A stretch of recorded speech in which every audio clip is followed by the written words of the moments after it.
बिस्मिल्लाहिर्रहमानिर्रहीम। अस्सलाम वालेकुम काश्तकार भाइयों, अगर आपने गंदम की फसल पछेती काश्त की हुई है तो आपकी पैदावार कम आ रही होती है। और उसकी एक वजह यह भी है कि पछेती काश्ता जो गंदम होती है इसका सिट्टा देर से बाहर निकलता है। देखें भी, इस वक्त आपको गंदम के खेतों के अंदर जो सिट्टे बाहर निकलते हुए नजर आ रहे हैं वो तमाम काश्तकार ऐसे हैं जिन्होंने अपनी गंदम की फसल वक्त पे काश्त की थी, यानी कि नवंबर 15 नवंबर 20 नवंबर तक फसल काश्त कर ली थी। अब सिट्टे बाहर निकलना शुरू हो गए हैं। फरवरी के महीने के अंदर अगर सिट्टे बाहर निकल आए तो बहुत अच्छा होता है, क्योंकि पॉलिनेशन का अमल जिसके लिए आइडियल टेम्परेचर 24 डिग्री सेंटीग्रेड है, वो इस वक्त फरवरी के महीने में तकरीबन दर्जा हरारत यही चल रहा होता है। पॉलिनेशन भी अच्छे तरीके से मुकम्मल हो जाती है। उसके बाद दाने की भराई का अमल शुरू हो जाता है, और दाने की भराई के लिए भी जो है दर्जा हरारत आइडियल जो है वो 24 डिग्री सेंटीग्रेड ही है।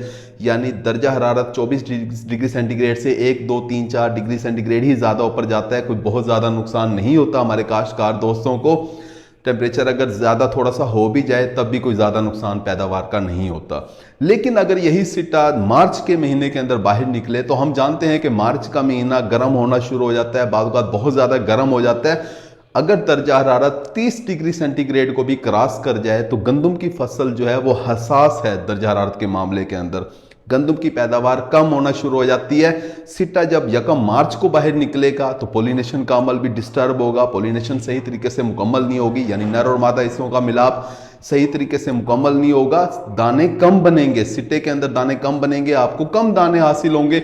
उसके बाद दाने की भराई का अमल भी सही तरीके से मुकम्मल नहीं होगा, क्योंकि गर्मी ज़्यादा होगी, दर्जा हरारत ज़्यादा होगा, जिसके नतीजे के अंदर दाने छोटे बनेंगे, कम वजन वाले बनेंगे, जल्दी बन जाएंगे। और दाने अगर जल्दी बन जाएं, दाने की भराई अगर जल्दी से मुकम्मल हो जाए तो इसका मतलब ये होता है कि आपकी पैदावार कम बनती है। हमारे वो तमाम काश्तकार जिन्होंने पछेती गंदम की फसल काश्त की होती है उन्हें इन तमाम मसाइल का सामना करना पड़ता है, क्योंकि उनका सिट्टा जो है वो मार्च के महीने के अंदर निकलता है। दाने की भराई का अमल भी मार्च के महीने के अंदर चल रहा होता है।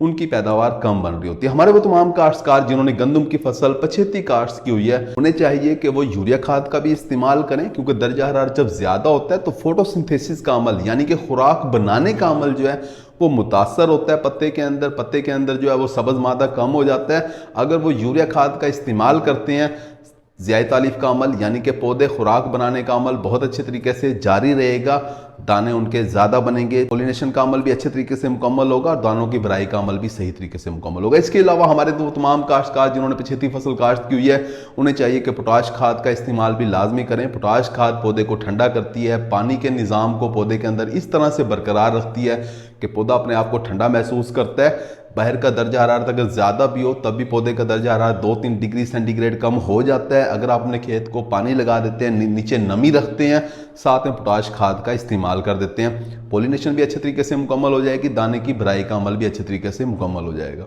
उम्मीद है कि इन सिफारिशात के ऊपर अमल करके हमारे पछेती फसल के जो काश्तकार हैं वो भी गंदम की फसल से अच्छी पैदावार लेने में कामयाब हो जाएंगे। अपना ख्याल रखिएगा। अल्लाह हाफिज़।